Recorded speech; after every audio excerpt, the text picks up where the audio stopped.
In the blink of an eye, more than 60,000 people have died because of the new coronavirus. That's breaking news, right? But did you know that more than 6 billion people are living with the new virus called fear? You see, this virus spreads faster than the COVID-19.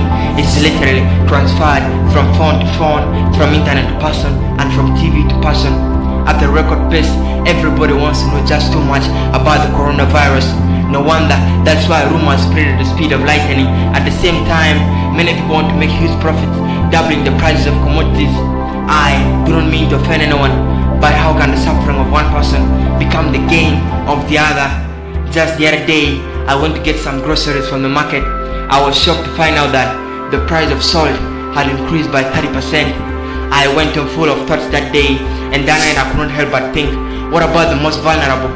What about those below the poverty line? How will they survive? You see, we're all in this together. This isn't just the problem of one person. This is our problem, and we all have a role to play in solving this problem. So tell me then, why do we spread false information, destroying the mental health of others? Every doctor will tell you that mental health and emotional resilience are key to well-being. But I'm afraid to say this, that the amount of information that we consume each day might just be too much for our own good.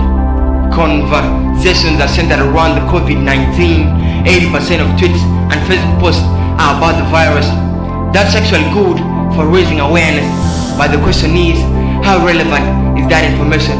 What most people don't understand is that this isn't just an illusion. This is reality. This isn't affecting a particular region or people. And I do not mean to make you more fearful, but can you not see the gravity of this problem?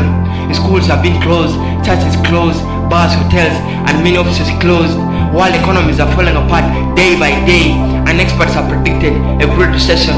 Will we fall? Yes.